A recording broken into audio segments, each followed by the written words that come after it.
mean, the powers that we have as humans, let alone as like a group of people with a deep-rooted culture, sometimes we sell ourselves short or become mentally complacent. If we make that jump, we become unstoppable. Hello, this is Langi with the Power Perception Podcast.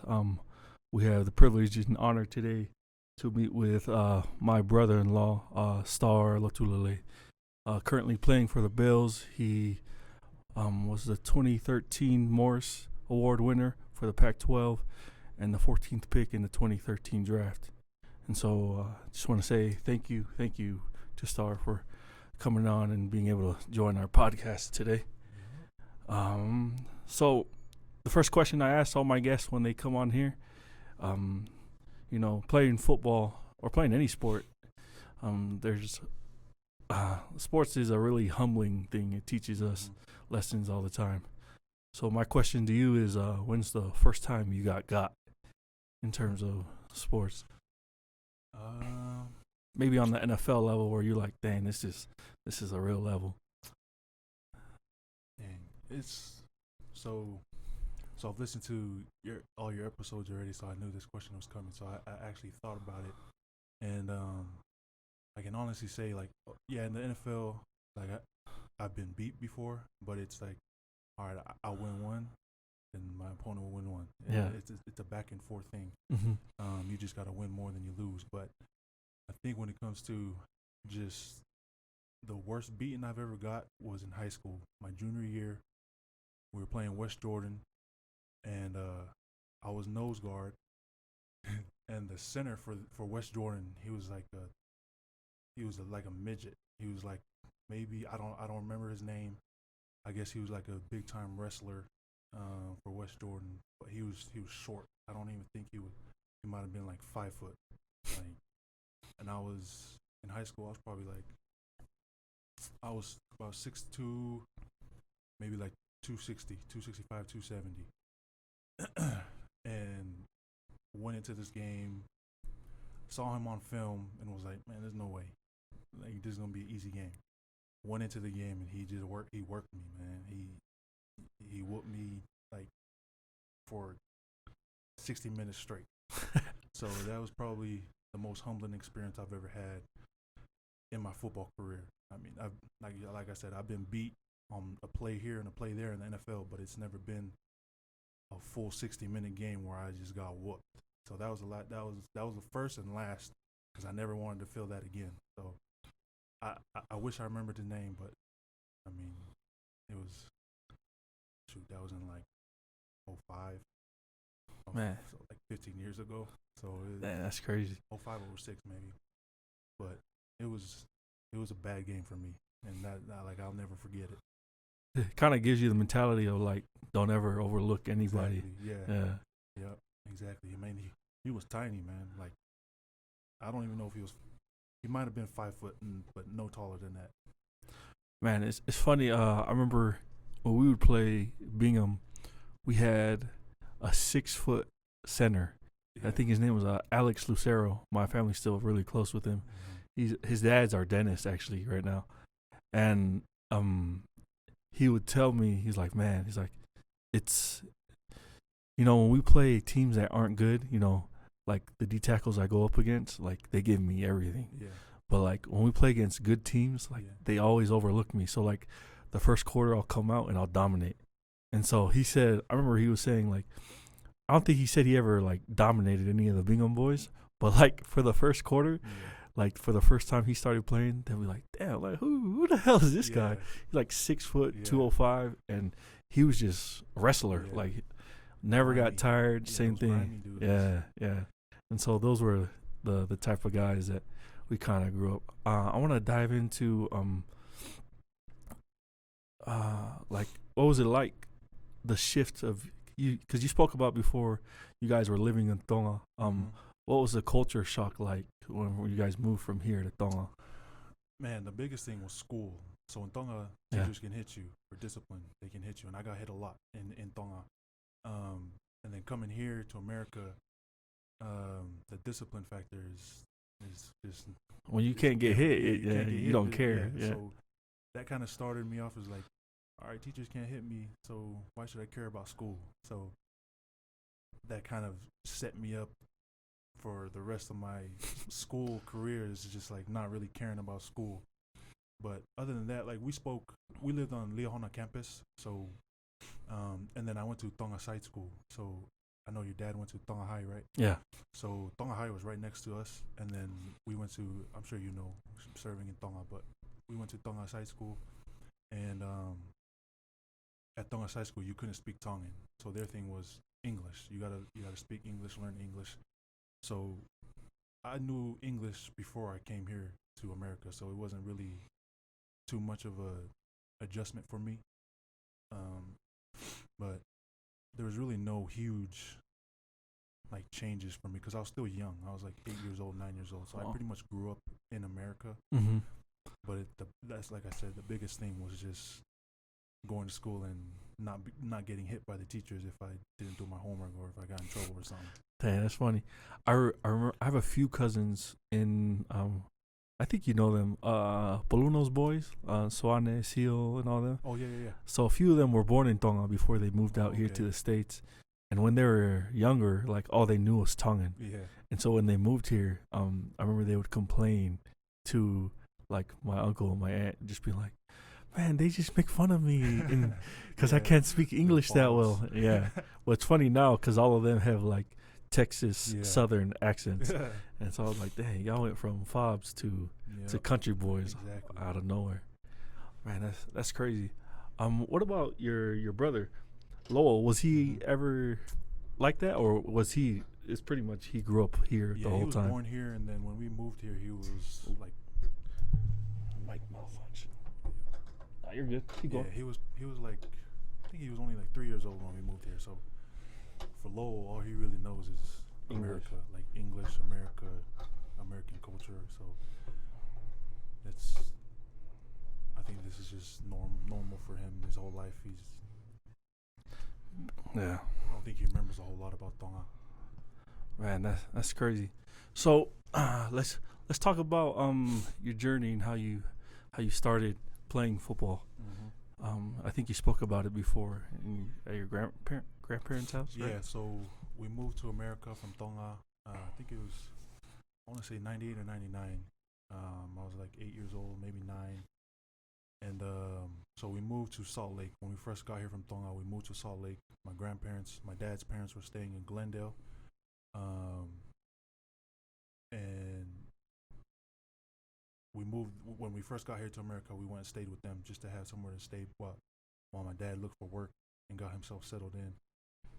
So we stayed in Glendale at my grandparents' house, and I had a cousin, his name was Sonny.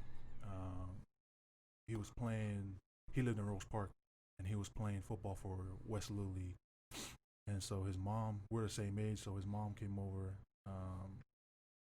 I wasn't doing anything at the house. I wasn't going to school or nothing like that. So she came over to the house and asked my mom, like I still remember it. She was sitting, we were all sitting in the living room, and she asked my mom if she would be okay with me going and playing football with Sonny. And like my mom was a little hesitant. She was a little hesitant. She knew what football was because her brothers played, and she went to high school in America. But I think she was just like every mom, when their kids first want to play football, they're a little worried. It's just something new, you know. They're not used to it. They see the contact, and they just see the danger of it. They don't see, the discipline side of it. They don't see all the positives right away. But just being so young, my mom, she was like, "Yeah, okay, that's fine." And then I played West Little League, maybe. So I didn't even finish that season. They said I played maybe 4 games. I played 4 games, and then my dad found a spot in Provo for us to move to because he was going to go to BYU and finish his schooling. That was one of the reasons why we moved back. We came to America.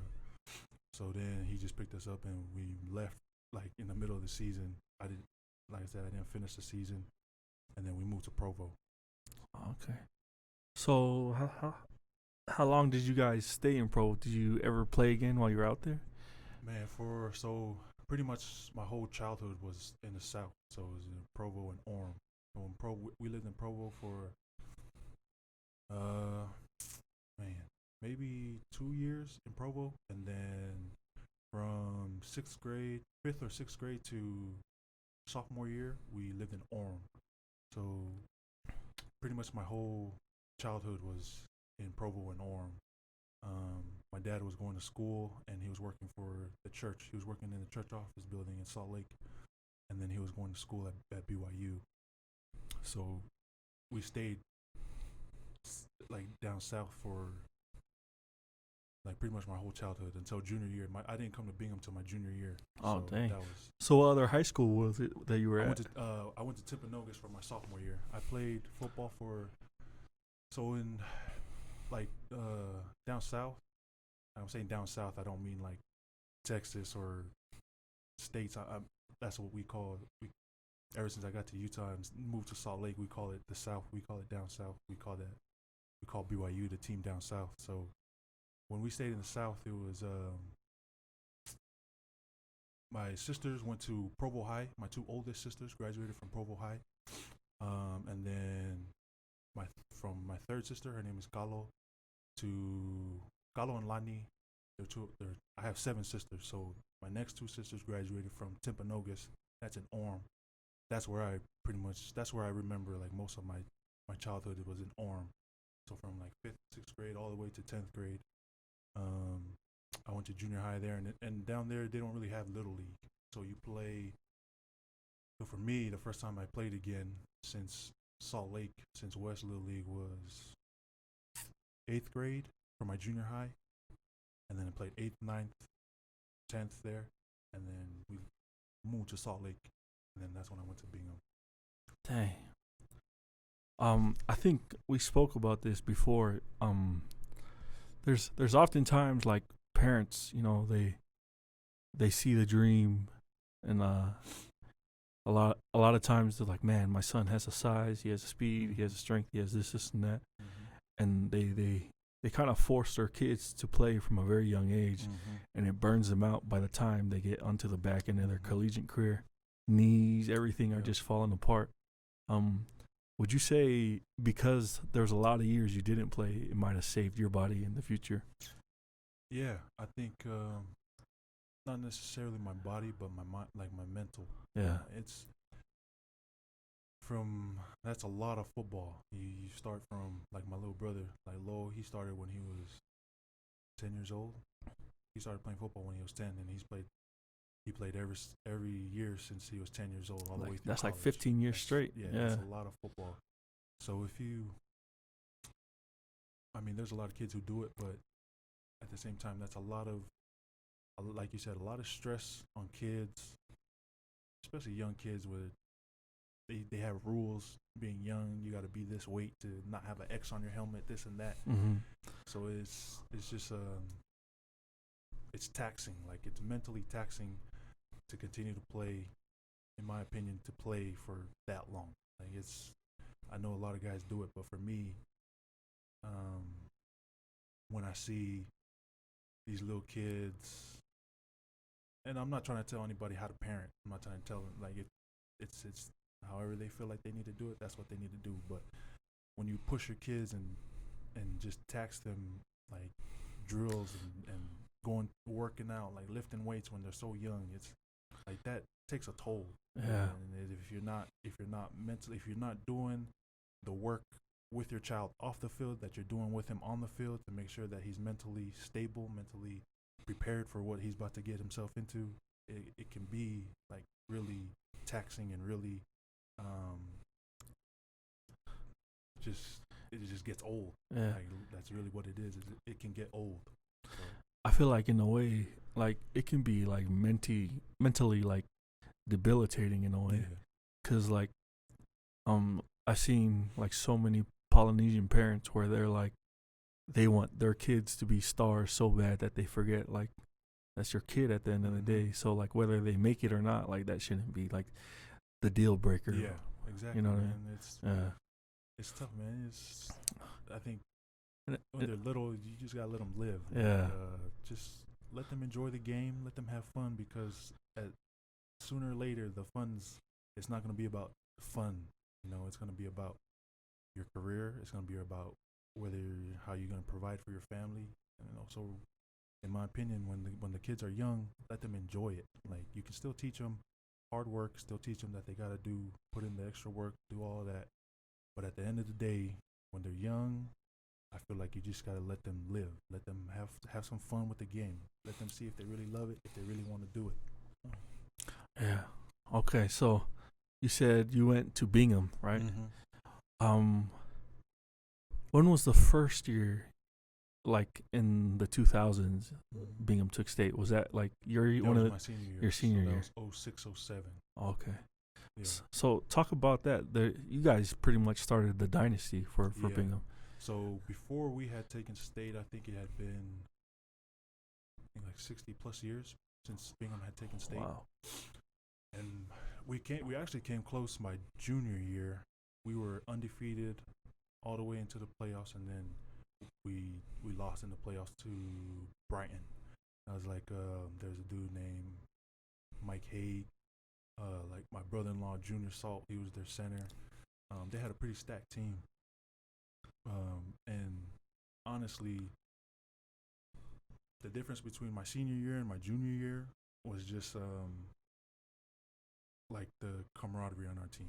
There's a lot of like Individuals, like drama in my junior year that was going on between a lot of the leaders on our team, and then going to my senior year, it was just totally different. It was a totally different feel. Like, everybody was cool with each other. We all cared about each other, and we just wanted to win. Like, we wanted to win for each other and for our Coach Peck, Lamborn.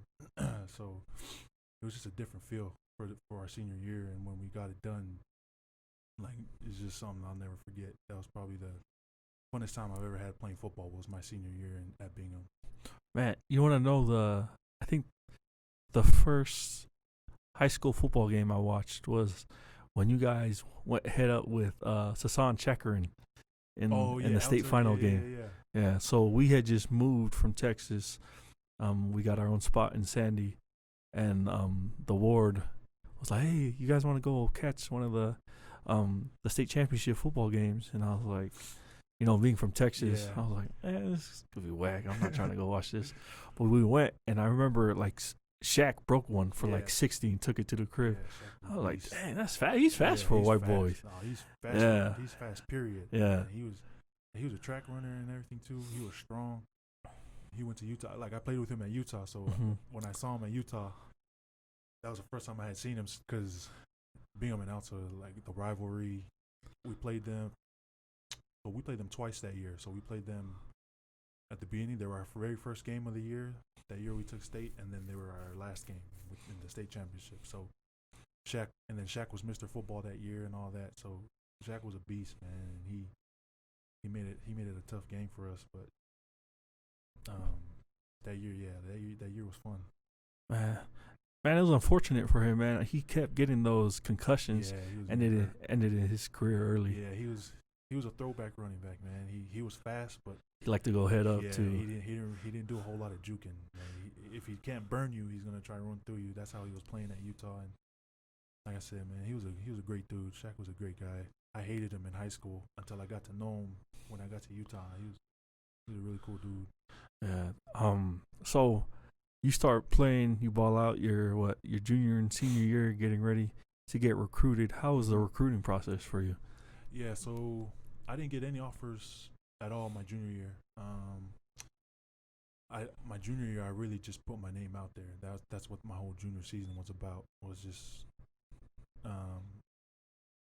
putting like schools on notice of who I was, because nobody knew who I was. I didn't really do nothing my sophomore year. Never played varsity till I got to Bingham my junior year. So my first offer was from BYU, and it wasn't even from a game. I remember Brandon Doman, he came and watched me work out. We had 8th period football, and he watched me work out. We were running, like doing sprints, ladders, all that stuff, all that football stuff. And then he came and watched me work out, and then after that, they offered me from that workout. So that's where my first offer came from, was from BYU. And then, because we were still in the off season, and then after that, then Utah offered me, Coach A offered me, and then like more schools just kept coming after that. So you ended up going to snow. So what was the reason why that happened? Like I said earlier, with schooling and everything, and just man, I just didn't take care of business in the classroom. That's all it was. I was real lazy when it came to schoolwork. I was real lazy when it came to anything that wasn't football. So, yeah, that's pretty much it. Like I wasn't a good student. I didn't care to go to class even, or study, or get ready, prepare myself for tests, for ACT, all that stuff. Just didn't mean a whole lot to me. And then so my senior year, by towards the end of my senior year, I was in trouble of not even graduating high school.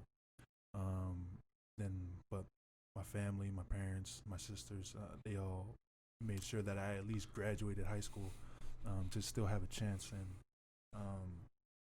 so the requirements for me, so in high school, the thing is, like, if you have a good average GPA throughout your high school career, at least this is for student athletes, for guys who play sports. So for me, they told me that if I was to have, they would take the average of my GPAs from starting from freshman year to my senior year, and then depending on what my GPA was, if it was high or low, that would be the score that would need to get on the ACT. So they took it, and I needed like an 18 on the ACT, and I got like a 15. Like, I took it twice, got 15 two times, and it was because, like, I didn't care. Like, I was like, I'm not about to study for this thing. And I went in there and I just started filling out bubbles and stuff like that. So that's where I was mentally in high school, as like an immature little kid who just really didn't see the big picture at that time. So, and then that's why I didn't qualify. I couldn't go to BYU. I didn't qualify, and I ended up at Snow. Man, I think you did an interview a few years back. I think it was like right after you went up to Utah, and they're talking about how you were at a furniture store. Oh yeah. Yeah, and then at one point you. Yeah, so right after high school, I had quit. I quit football. I didn't want to play no more, and it was more because I was like ashamed. I was embarrassed. Nobody did it but myself, but at the same time, just all those expectations from my family. I was always in the newspapers my senior year, talking about one of the top recruits out of Utah, and I just felt like a big disappointment. So I felt like I didn't want to play ball no more, and I stopped. I quit. Didn't want to go to Snow, so I just started working, and then I got a job. The bishop at my ward, South Jordan 10th Ward at the time, Bishop Uyone, his wife was related to the family who owned the furniture store, and they were just going around asking all the youth, like, if anybody needed a job to, like, he was paying $10 an hour. I was like, yeah, I'll go do it. And then, man, it ended up being just awful. Like, I hated it. Like I hated it. Real life is hard, man. Yeah, man. Like, it was. I had to wake up super early, get there. We had to load all the big furniture into the truck, drive it up. Sometimes we'd have to drive, like, as far as Wyoming. We'd have to drive up to cabins. Like, people would order, like, big, huge bed frames that can't fit in their doors. So we'd have to. It was just a big pain, and then I did that for, man, like a couple weeks, maybe 2 or 3 weeks. I did that, and I was like, man, I don't want to do this no more. I'm done with this.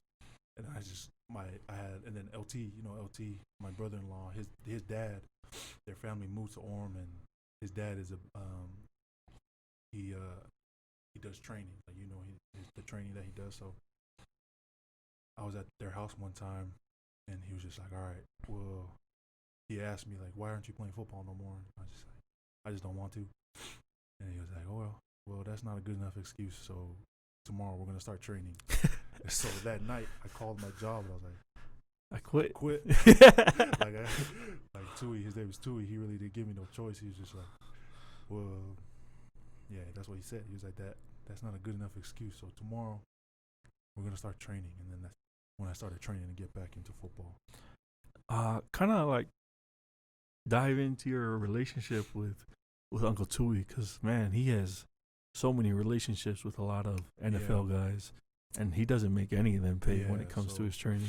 He's so I met the first time I met Tui was I met LT when we were like 10 years old at a BYU football camp. I met LT over there, and then after the football camp was over, I didn't see him again until we had moved to Orem. So then we moved to Orem, and they ended up living like 10 minutes away from us. So I met him again, and they invited me over to the house so we could go to another BYU football camp. And Tui got us in for free. So he told me that all the boys were him and all he was taking all his sons, his nephews, and he told me to come because he was going to be free, didn't have to pay nothing. So then I went to their house, and that was the first time I really ever met their family. And then from that point on, Tui kind of took me under his wing and kind of he trained me really from when I was about, so like I started lifting with them when I was maybe 10 or 11 years old. And then pretty much every summer after that, I was in the weight room with Tui and the boys and his sons, all the way till he got me ready to go to Snow. So that story I just told you, how he told me we got to start training again. So he's the one who got me ready for Snow. And like our families have been close for a long time. And then my little sister ended up marrying LT. So it's just been a relation, like a lifetime relationship that. And like you said, he never asked for any money while we were doing it. When I finally was in the position to give him some, like my dad, he would try to get a little bit together from everybody that he was training when he was training all the guys up here, all the kids that were still at Bingham. Mm-hmm. And then when I finally got signed and got drafted in the first round, that's when I was able to kind of give him a little bit back for everything that he had done for me. So yeah, man. Shout out to Tui. I remember, man, when I was younger, I was like the skinniest kid for the longest time. Yeah. And I think in a span of 3 months, I jumped from I was 195. I jumped from 195 to 230. Yeah. And I gained like 35 pounds of muscle. And I was just like, I remember that first week training with him, I had never been so sore in my life. He's like, Lockie, when you go home, like you're going to wake up in the morning and everything on your body is going to hurt. Yep. And you're not going to know if you want to get up and do this again tomorrow morning. It's like, what I want you to do is get in the shower, turn it cold, and then as soon as it feels super cold, turn it hot again. Yep. Like get your body in shocks, and then you'll just get used to it as time goes on. Exactly. And man, like I just thought that was cool. Like that's another like one of the mentors, I guess, in the Polynesian community who's helped a lot of people along this way. So let's talk about while you were at Snow. How was your career like when you were there? How's the JUCO experience, I guess? Yeah, so Snow was a little tough because that was the first time I was playing football in like 2 years. So I got there. So I graduated high school. I was 17, and then when I got to Snow, I was turning 19. I was 18, almost 19. So it would have been. It was the first time that I had played football in almost 2 years. So I started off a little rusty. Like when the season started, I was a little rusty. So, and then as the season went along, I started getting better and better, and then kind of got more comfortable. But I was playing D end. I was playing a little bit of thru technique, and then I was playing mostly D end because that's what I played in high school was D end and nose guard, and I was smaller at the time. And then so I had a decent first year. Like my freshman year at Snow, it was okay. It wasn't anything crazy. But and then after that, for my sophomore year, so Snow, you go there for 2 years. I decided to redshirt my sophomore year so that I have 3 to play at a D1 somewhere. So, I mean, like I said, I wasn't like the best player on the team my freshman year at Snow. There's a lot of guys who who were better than me at their positions. So, like I said, it was nothing special. My first year there, it was just kind of knocking that rust off. Man, I kind of want to dive into this question. So, this one's kind of personal. It's more to do with Fuiva and Arilani. So you meet my sister. You end up having Arilani out of wedlock. You guys end up getting married. Yeah. Oftentimes in the Polynesian culture, if a situation like that comes up, like the first thing our culture tells us to do is like, okay, like whatever ambitious dreams or style of life you have, it's over. Yeah. You need to go home and work for your family. But in this instance, like that's not the decision you made. Yeah. You had an opportunity to still chase your dreams. What was kind of the driving force behind all of that? Yeah, so when I first met your sister, when I first met Fuiva, I think it was like the middle of my freshman year. She had been there already for I think a semester. And so when I met her, we started dating and stuff like that. And then, like you said, everything happened and she got pregnant with Arilani. And that was really like the turning point for me. It was just like, I still wasn't taking school serious. And especially it's tough in college because teachers don't care if you come. It's on you. Like they're not taking attendance. If you come, you come. But if you want to pass, like you can't not show up and not do the work and then show up and be like, what do I got to do to pass?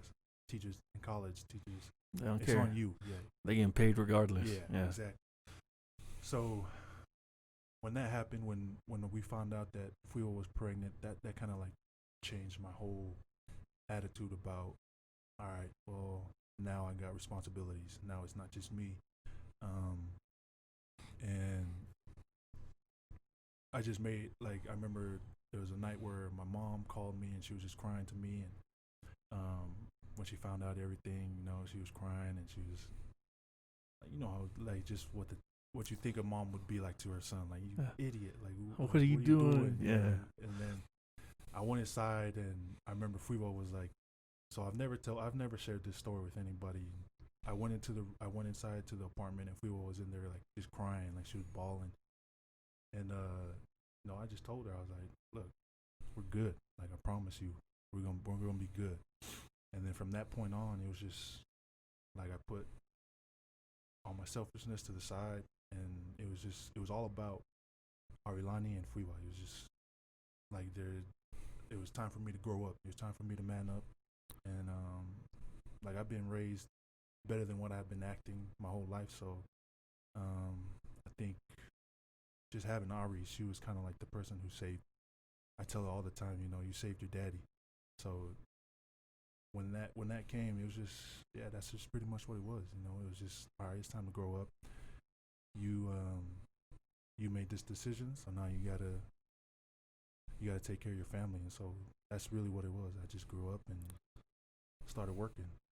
Man, it's crazy when all of that drama started going down and like, both families like, damn, like scrambling around, like, what are we gonna do? I remember, like specifically, I don't think my dad has ever told this story outside of our family, but Fuiva came down that weekend. She hadn't told anyone yet. And we were sitting there. It was general conference weekend, and our whole family was sitting there watching. And there's a talk that talked about, I forgot, it was something about like repentance or something. And my dad looked over at Fuiva, and her eyes are just like full of tears. And then like she had a pillow in her eyes, and my dad's like, "Oh, then I knew something was wrong." And so he ended up talking with Fuiva, and then the news came out. What's funny is like my family, like everyone knew, and then one day like I was sitting there, and my mom and dad looked like super stressed out in their garage, and everyone's just like whispering and like, I was like, "Hey, Longy, do you know?" I was like, "What?" It's like, Fuiva has a baby. It's to Star. I was like, oh. I was like, so how long have all of you guys known and not told me? It had been like 2 weeks already in there. I was just like laughing about the whole entire situation. But man, I was thinking about it, man. Like, it's like there was I think one of our counselors, Bishop Tavake at the time, and he knew like we were being stressed out, and he came up to my family one day and told us, he's like, it's like, you guys gonna have all this stress and all this drama. It's like, but when the baby comes, it's like all that will go away, and all you'll see is the blessing of the baby. And like exactly like you said, man, like as soon as Arilani came, like everyone, it just seemed like everything just kind of went away, and we saw the value in having a life. Yeah. And so Arilani kind of became that driving factor for you when you went up to Utah. How's your experience there at Utah? I know BYU had been recruiting you, and then they offered you, and then they kind of disappeared, I guess, so when the snow. When I didn't make it out of high school to BYU, they kind of just stopped. Like, they didn't really talk to me while I was at Snow. But Kalani and Coach Hill, who's the head coach at Weber State right now, they were like huge. Almost every week, one of them would drive down and come see me and make sure that I was staying on top of my stuff. Wow. Coach Witt even drove down and came and sat in. We were staying with my sister Galo and her husband Kana. We were staying in their apartment, and Coach Witt drove down to come see me. So like that in itself, I was just like, man, these guys really want me to come up there. So really, I mean, there was really nobody else that I was going to sign with other than Utah, just because of loyalty, man. They didn't. Kalani was huge, Coach Hill was huge, and then that visit from Coach Witt kind of just sealed the deal for me. It was like, all right, I'm gonna get out of here and I'm gonna go to Utah and I'm gonna do my thing. So the recruiting process out of Snow was, I mean, I still had, like, Oregon State was still talking to me, and Coach A, that's when he was at Utah State. He was the head coach at Utah State. He called me, and he was like, man, before you make any decisions, just come see me. Like, give me at least one day, come see me. Let me show you around. And like, I respect Coach A, man, but I think for me, it was just a big reason why I wanted to go to Utah was they were going to be close to home. Yeah, it was home for me. And then just all the work that the coaches did in order to get me out of Snow and to Utah. Like, I owed them. Like, I felt like, man, I owed them this. Like, they've done everything that they possibly could do. So now I got to go do my thing for them. So. Hey, that's what's up. So you have a few problems, in terms of like getting your classes situated before going to Utah. Yeah. But as soon as you were cleared to go to Utah, I think it was week 1, you were already like boom on the field and getting ready to play. Yeah. So week 1 we played.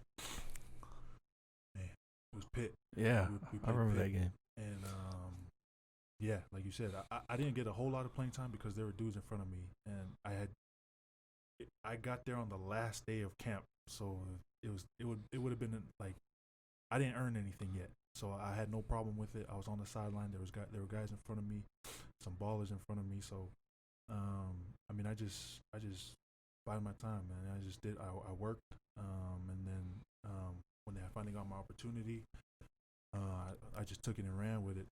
My sophomore year, the first start I got was towards the end of the year. We were playing Notre Dame, and that was the first game that I started. And then from that point on, I was the starting D tackle. So I was starting next to Silver for the rest of my sophomore year, and then my junior year was me and James, and then my senior year was me and David Kruger. So from that point on, that was kind of where I just started making my name and trying to feed my family. And that's crazy. I remember, it seemed like as soon as you got up to the U, like, all the Polynesians, like, they were like, oh, I started hearing, oh, Star's my nephew, and this and that and that and that. And it's kind of crazy though, like, when you're kind of like down in the dust, like no one really recognizes you, and you start to realize, like, oh, he's getting a lot closer and closer to fame. So a lot of people kind of start attaching on to you.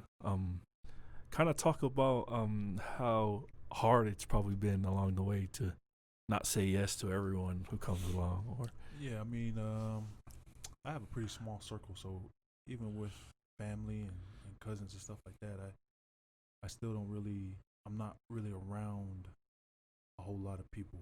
Like, I got my family, my wife and my kids, my parents, my siblings, and I got cousins who are close to me that that's pretty much like my circle. That's where my circle is. And it's not to say that I won't help somebody who needs help if I can help, and if it's the right situation, like I'll help. So there's really been no problems as far as like family coming to me and just asking for this and this and this. Like I haven't had that problem. I think I've been blessed with family members who understand and who do their own work and who work for their own and don't really rely on anybody else. I mean, I've had people come to me and ask me for help, and when it's possible and if it fits, like I said, then yeah, I'll help. But nothing too crazy. Like I haven't nothing's been too crazy for me. So I've been lucky so far.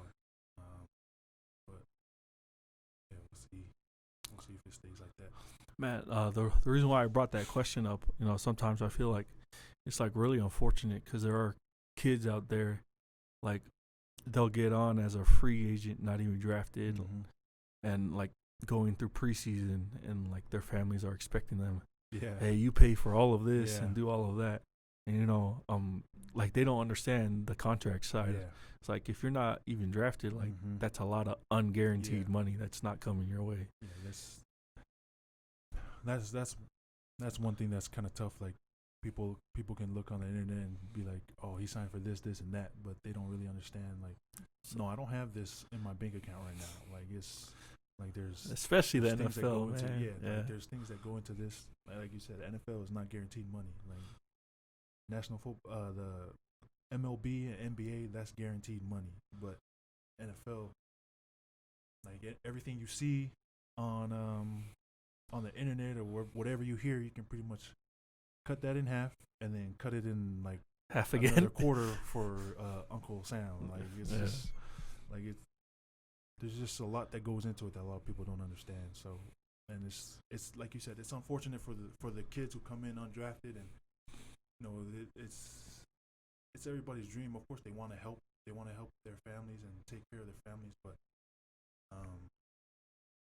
it's tough because they're not in the situation that people think they are. Mhm. It's when you get into the league, especially undrafted, it's not like you're an automatic millionaire. Yeah. You gotta work Pay your a little dues. bit harder. You're Yeah, back you at the gotta- bottom you gotta do again. a little bit more work. Yeah.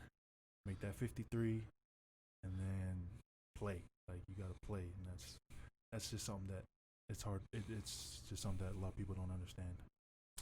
So let's dive into the draft day. You have all your family and friends.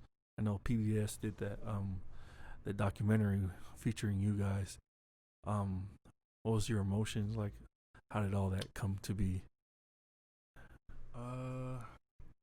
Honestly, I wasn't really I wasn't crazy nervous or super like excited about it. It was just like I wanted to know where I was going. I wanted to find out already, and I wanted to get to work. Like I didn't like the whole draft and leading up to the draft and waiting for your name to be called. Like I was just ready. I wanted to know where I was going. Like that was the only thing on my mind was, where am I going? Like am I going to go to Cali, like right next door, or am I going to go across? I didn't even think I was going to go this like as far as Carolina, but it's like on the other side of the country, and I was just like, that's all it was. It was just like, let me know where I'm going so I can prepare and I can go and I can get to work. That was all. That's all that was really on my mind for draft day. I think everyone that was there, like all my family and friends, they were a lot more. They were excited. more like they were hyped about it. More hyped about it than I was. But that was pretty much the thing that was on my mind. It was just like, all right, let's get this thing going so like we can get to work and find out. Man, so there was a part in the pre-draft where they were saying like you started having what was it, heart problems? Mm-hmm. What was that? Yeah, that all was about? that was at the combine. So I went to the combine. Had no idea, but I went to the combine, and so at the combine they do a bunch of tests on you. They do EKGs. So how it's set up is you get there, you do all your check-in, you get your room and stuff like that. Then the next morning at like 5 a.m, you have a drug test. So you got to wake up super early, You got to wait in the line with all the dudes in there, and you got to go take a drug test. And then from that drug test, they get you ready, and they take you to the rooms where all the team doctors are. So you go to each individual team. Mostly whatever team wants that's interested in you, that thinks they have a chance at getting you or that wants you, they'll all have their each individual room. And then you'll go in there, and their team doctors, they'll you pretty much almost butt naked. You just have your tights on, and then you go on to, they have a table laid out there. It's like in the middle of the room. You go and you sit on the table, and they just come and start poking at you. Like they pick up your arm, they pick up your knee, they pull on your knee, pull on your elbows, like check your neck, stuff like that. Like it's pretty much like if you've seen those movies like those gladiator movies, when guys come to try buy like the slaves, like the slaves to be see which one's the strongest, more fit. Like it's like a meat market. That's what it is. So that's pretty much that's what it is for that day. They come in, they just want to see like, all right, and then they ask you like, have you ever had knee surgery? Or they won't even ask you. They'll have a list of all the surgeries that you've ever had, all the problems that you've ever had medically, and then they'll start tugging on those. So say you had an ACL injury in college, they'll go to that knee and they'll start pushing it, start turning it. How's that feel? Like, and then they'll make their own assumptions as to their own conclusions on like whether or not it's going to be a problem. So that was something that was really eye-opening for me when I first got there. It was just like it was just a big rotation of guys. Like all the D-line were just rotating in and out of rooms, and just feels weird. Yeah, it's like out of place, huh? Yeah, it was different. Oh, okay.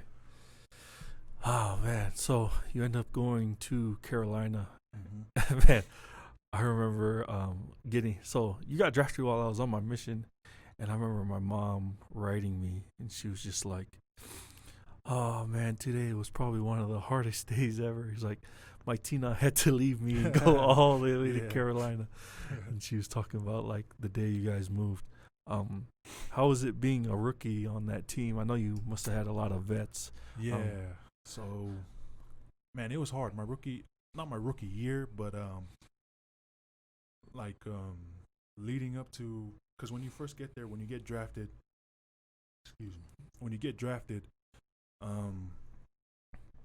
so the rookies will come before the vets report in the off season in the spring. The rookies will get there a couple weeks earlier. They'll do a rookie mini camp, and then you do and then the vets come in for OTAs, and then you're with the vets. So. My rookie year, man, it was tough because the type of player that Carolina wanted me to be wasn't how I was playing at Utah. Like at Utah, I was a big, heavy, like just block eater.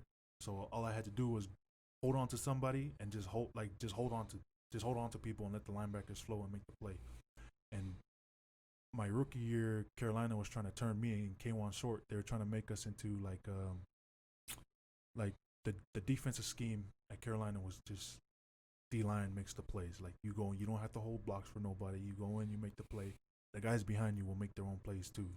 Like I had Luke behind me, and I had Thomas Davis, and I had John Beeson my rookie year. John Beeson, I forgot he was over there. So it was just like I didn't have to worry about them making plays, and that's what was so different about my transition to the league was like I got three Pro Bowlers behind me. Like you don't have to worry about holding on to old linemen. Like you go out there, you do your job. Like do your job first, but at the same time, like go eat.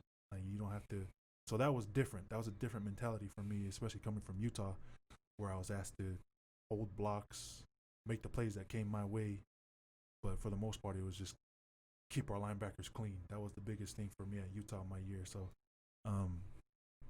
so that was probably the biggest thing my rookie year. That was kind of like a shock. Was they didn't expect me to hold on to two O-linemen because I think it was, I don't know if that'd just be a hard way to make a living in the league.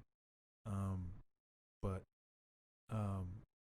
that was probably the biggest difference or transition that I had to overcome from college to my rookie year. And it took all of rookie mini camp, all of training camp, all of preseason for me to kind of get that mode going. Like, who who are your vets? Like who are the guys that like kind of? It's like this is how you approach the game. This is how you be professional. So when I first got to my rookie year, kind of my vet, like right off the bat, was a guy named Colin Cole. He was the nose guard the season before I got there, and he was a real good guy, man. You hear some stories about vets not wanting to help young guys because at the end of the day it's a business, and they know that young guys get brought in at their position means somebody's leaving. Like, but he was great, man. He was a real cool dude. He would show me things that I had never thought about in college. He'd help me with because he was a bigger guy, so he'd show me how he would handle double teams, how he would handle certain pass rushers. So he was like my first like real like vet that really showed me how to work. And but then as the preseason went on, Charles Johnson, he was our defensive end. He was another guy. He was a big vet for me and K1, because we were first and second round. But he came in, and I think once he started to get comfortable, because he's a quiet dude.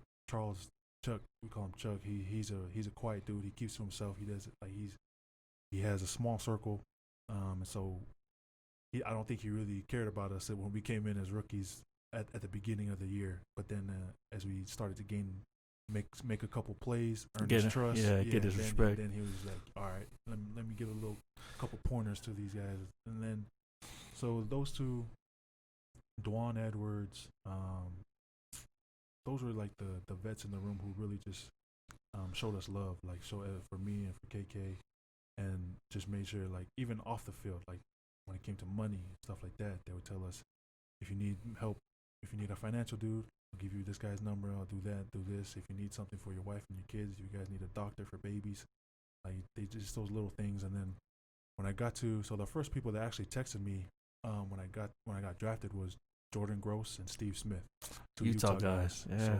So Jordan Gross invited me and my family over to have dinner with him and some of the old linemen and their families. And then Smitty, he was kind of just like he did like that. He was just like that older brother kind of vet. Like he was a bully. He did the hazing kind of thing to me. But like it wasn't like there's not anything I would complain about. He's just being like a big brother, and he'd crack jokes on me and stuff like that. So those two, and then Amini Silatolu, he was there. He was another Tongan. He was the only other Tongan guy that was on the team. Well, it was me, him, and Sonefua. But for like the first 3 years together, Amini was real cool. He helped me out with a few things. But those are the guys who really took care of me and my family when we first got picked up. Man, that's what's up. Kylie, is how much time does it say it's left on the camera?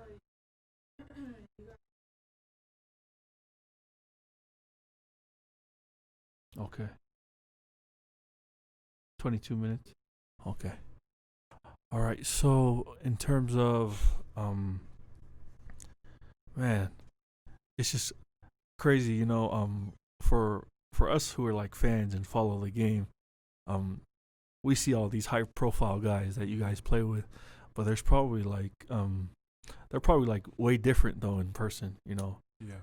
And so I don't know, what's your best or funniest like interaction with a guy like Steve Smith, who's known for fighting and doing for this and that, but he probably might not be that way. He gets like a bad rep. Not that I don't want to get into all that, but you know his rep. Like you said, he's known for being a hothead and stuff like that. But probably just like I told you, like I said, just the way that he was towards myself and the other rookies he was the vet that, because he's old school. Yeah. So a lot of vets didn't really weren't into like the hazing and the playing jokes on rookies, but Steve was, like Smitty was. So my first week there, when we first, it was like the first week of the season, first week of preseason. He made so we showed up to our locker room, because the rookies, we were in a separate locker room for all of preseason. So we showed up to our locker room, and in our locker room, each one of us had a costume in there. we didn't know what it was for. We just walked in and we seen a costume, and then like we were all about to walk out, and then I forgot one of the people, the work people who worked there came in and was like, Steve Smith wants all of you guys to put on these costumes before you guys come to meetings. And we were like, what? Like, I had like the Punisher costume. It was like a real, like the little kid costumes, but hella with tight, the abs and the chest and stuff like that. We had one who was wearing a Joker. Our two O linemen, rookie O lineman was wearing Joker and Batman. There's just a bunch of different costumes, and we all had to wear it like the whole day. Like, we had to go to team meeting. So when we first walked into, so this was our first ever interaction with the vets in a team meeting. Was walking in dressed up with those costumes on. So as soon as we walked in, you just hear everybody start clapping and cheering. Yeah, like, and then the two old linemen that were dressed as Joker and Batman, Smitty made them come up with a skit. So they had to make up a skit, and they had to perform the skit in front of the team. So it's just stuff like that. That was probably Smitty's probably the guy he's the biggest character out of all the guys that everybody knows. Man, every time I see like his interactions on like whether it be NFL Network or ESPN, it's just, you know, his charisma and all that is just always funny. So he's always been like a favorite player of mine to watch. Yeah. So let's kind of dive in, man. I know as in terms of like how people define who you are and like player prototype, you know, most guys see you as a run stopper in the NFL and a guy who takes up gaps pretty well. But what's crazy to me, like I was going through a lot of while I was making your highlight compilation, I saw a lot of clips where like you sacked a lot of like high profile quarterbacks. Like you don't have a lot of sacks, but like every time you did have a sack, it was always against like there's one in 2013 I saw that you got a sack against Tom Brady where you were kind of untouched coming through. And then you got Aaron Rodgers. I think your first one was against Eli Manning, if I'm correct. My very first sack isn't preseason, but it was against Joe Flacco. It was on Joe Flacco. And then I sacked Matt Ryan, Eli, Tom, Aaron Rodgers. There's some big names, but and then Carson Palmer while he was at Arizona. Yeah, I was thinking to myself, I was just like, dang, you know, oftentimes you may get that rep to be like, oh, I'm only this type of player or that type of player. But I remember I was watching it's the Ringer podcast, and it was, so this podcast is more about basketball. And that J.J. Redick and Kyrie Irving were talking. And Kyrie was just like, you know, it's like, this is what I usually do in terms of like me getting ready to like work on my handle and do this and that. And J.J. Redick was like, you know, Kyrie, like you talk about that, like saying, you know, if you work out this way, this is how you get your handle right. It's like, but like, you're just naturally like great with your handle. So like in terms of you, like naturally, like, that's what you're naturally great at, is like just being a great run stuffer. How is like being able to like define your role early kind of helped you in your career? Yes, that was actually tough because I didn't define it early because of what was expected of me coming into Carolina. They wanted me to be like the every down defensive tackle, get after the quarterback, stop the run, that type of player. And it was, I think, just being so young and not knowing what was going on, not being able to identify for myself who I was as a player, made it tougher on me, because I was just doing what was being expected of me. I was doing what I was being told to do. Just being a soldier, like soldier gets, somebody tells a soldier what to do, like you go do that. So that I would say my first 3 years was kind of me trying to figure out what role I wanted for myself and who I was as a player, who I truly was as a player in the NFL. I didn't really start getting comfortable with who I was and what kind of what my capabilities were until like year 4. Until I played with Paul Soliai. Paul Soliai came to Carolina. I think it was year 4. Yeah, year 4, right after the Super Bowl. And that was the first time where I really just became comfortable with myself because I saw Paul, and I felt like Paul was so comfortable with who he was.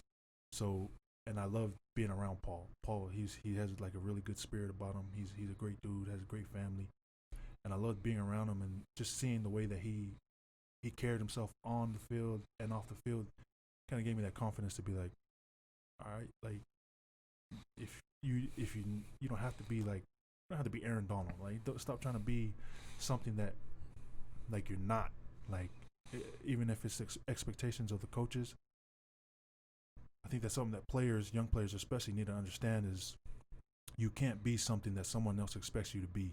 Like, you have to be what you are within your capabilities. And that's something that young players need to try to figure out before they get to, if their goal is NFL, try to figure that out before you get there, because you'll waste a lot of time like I did trying to figure out who you are as a player.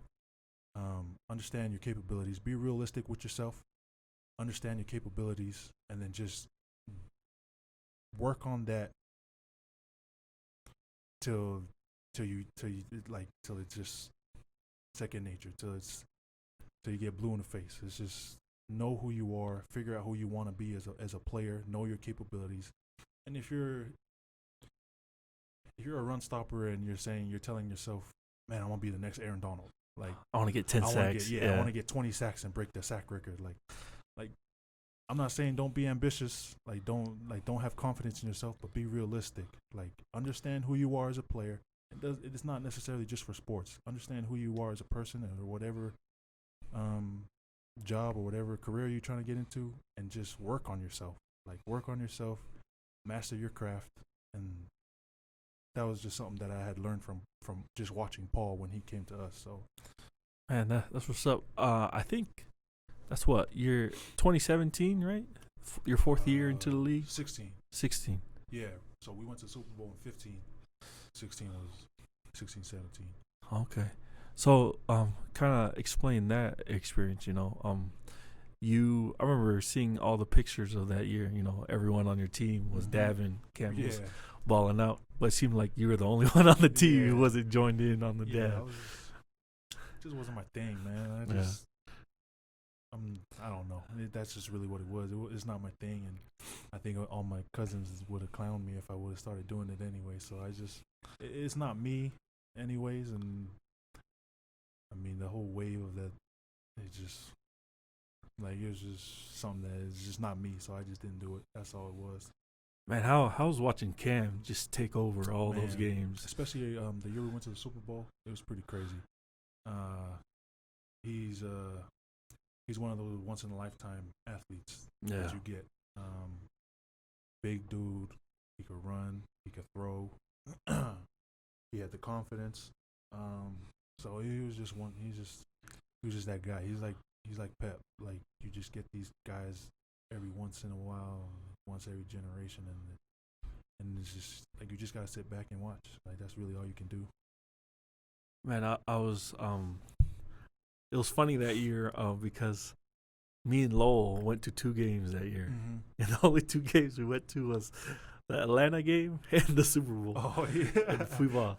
So after you guys lost that Atlanta game, we went to the Super Bowl. And this was after the loss. We're sitting in the lobby of the hotel, and Fuiva looks at me and Lowell was like, "You two went to the Atlanta game and to this game. You two are bad luck. You're not going to any more games anymore." And so me and Lowell just started laughing. But I feel like the camaraderie of all the Polynesians in the NFL is like, especially the ones who are homegrown from Salt Lake. All of you guys have a relationship. How's your relationship been with guys like Halotingata, maybe Shone Boha, and other Tongans from around Salt Lake, especially? Like you said, the community of Polynesian players in the league is pretty tight. Like, even if we don't know each other personally, we make a point, like, either before or after the game, to go and say what's up, and just to wish each other luck and Just hope everybody stays healthy. But as far as like guys that I've actually known and been around, like Haloti was always a guy that kind of showed me. He'd bring me along to some of the stuff that he did, like whether it was workouts, diets, stuff like that. He'd bring me to the gym with him. He'd show me what kind of workouts he was on. Give me like a few pointers and stuff. He actually never really like coached me. Like he never really told me anything that really had to do with on the field. Everything that I learned from Haloti was just stuff off the field, like how to take care of your body, like the longevity stuff. And then talking with Sione, he's really been like the dude to help with like the mental part of what the makes sense. He's a coach now. Yeah, so he's a coach now, and he was a bishop. So I think for him, my relationship with Sione was always. I was pretty devastated when I found out he was retiring because it was the year I was going into the draft. That was the year Sione retired, and I remember we were at Utah doing what do you call the tailgating? So there was like a tailgating eating contest. Me and Sione were two of the judges. We were supposed to try all the food from a bunch of the tailgaters and see who had the best food or something like that. And he was sitting next to me, and I was just asking him like, when are you reporting and stuff like that, and he was just like, oh man, I think I'm done, bro. And I was like, what? Like, cause leading up to that, like for the lockout and stuff like that, there was a group of them that were working out at Utah. So it was Haloti, Fahu, Stanley Havili, Sione, a bunch of the NFL players that they were working out at Utah during the lockout. Make was over there. So, like, that was going into my senior year, and so I would go in there and I'd just watch them work out. Like, I would just watch how they interact. I would just watch them work out, and like I couldn't wait. Like, just watching them doing the workouts and stuff like that, I couldn't wait for me to get for me to be able to like be with them. And so, and then that next year, that's when Sione Boha was like, "Yeah, I think I'm done." I was like, what? Like, I just got here, dude. Like, but everybody's been great, man. Like, it's like Paul too. Paul's been great. Paul hits me up he hits me up often, just checking on my family and stuff like that. So yeah, the community of Polynesians, and like you said, like especially the Polynesians who are based out of Utah, it's pretty like close. And so like the season will go, and then when it's off season, we'll always try to find a time to at least work out together a little bit sometime. But a lot of the OGs are starting to hang up the cleats, so phasing out. Yeah. So I'm starting to be like the old guy now. So, have you had an opportunity to kind of mentorship any of these younger guys who've been able to come along? Not really, man. Like I try to. Like I said, like I'll go out of my way to say what's up to whoever's on the field. Like if it's another Polynesian, but as far as like being like a personal mentor to anybody, like that.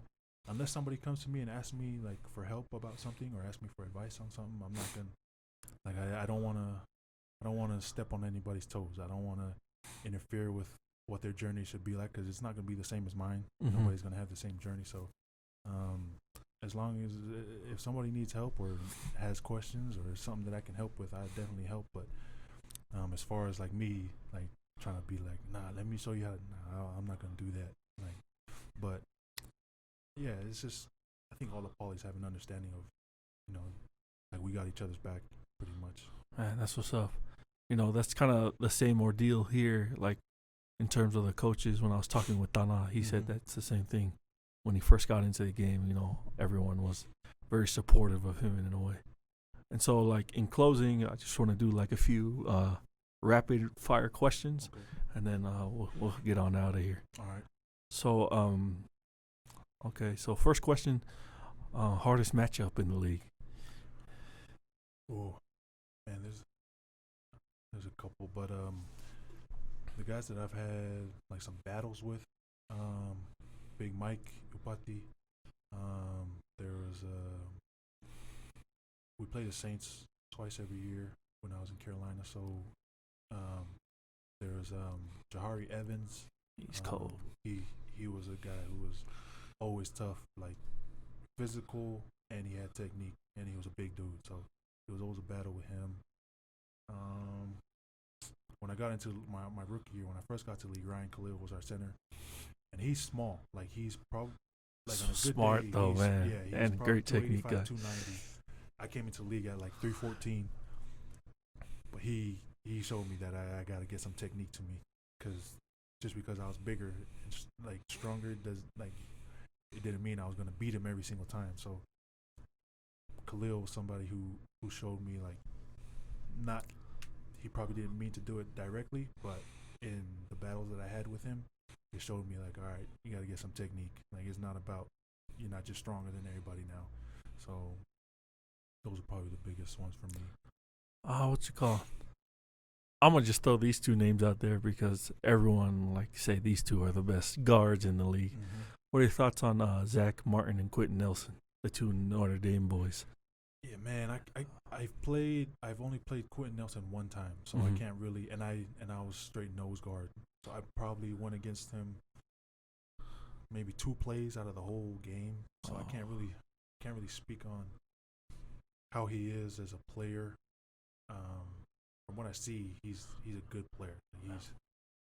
But for Zach, I played Zach a couple times when we played the Cowboys. I think he's the best pass protector at guard in the league, like hands down. Like he can stop power, he can stop speed. I think he's the best pass blocker in the league as at guard. Okay. Let's see. Luke Kuechly. What's your favorite thing about playing with him? I think you see it all the time when people talk about like just how good of a person he is. But my favorite thing about Luke is just his competitiveness. I don't think I've ever played with anyone who's as competitive as Luke is. Luke hates to lose. Like if you've seen that video on YouTube with that little kid who juked him, yeah. The next play he came back and just blew him up. Like he hit a little kid. Like that's how competitive Luke is. Like people probably look at that and think he was playing, but nah, he was for real. He was for real. Like, all right, you juked me the first time. All right, run it back. Run it back. And then he just depleted the little kid. Like that's how Luke is. Luke is everything Luke does.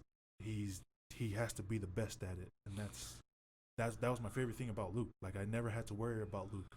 I never had to worry about. He literally would get there. So from our work days are pretty much Tuesday, Wednesday, Thursday. Those are the hardest work days during the week. And Luke was always the first one in and last one to leave. Tuesday, Wednesday, Thursday. He's always in the film room. There's nothing like when you watch like the top 100 and guys are saying like, yeah, he was calling our plays out before. Like I've had multiple situations like that in a game where Luke would call the play out and we'd go and make the play. Like the biggest one that I remember is against Tampa Bay. And what's the quarterback's name? Winston. So Winston started changing the play, and then Luke came down and he started tapping us, and he shifted us over to the right. And he was like, "Hey, it's a sweep this way." and if you watch the film, Luke starts taking off before he hikes the ball to the right, and he took off and he made the TFL. That we've had, like there's been plenty of those situations with Luke. Like everything you hear about Luke is true, but I don't think anybody really understands the competitiveness to Luke Kuechly. Man, that's awesome. And then in closing, what would your advice be? I think you kind of gave advice to younger athletes coming up, but if you could give another 2 cents to athletes coming up playing football or just kids in general, what would your advice be to them? I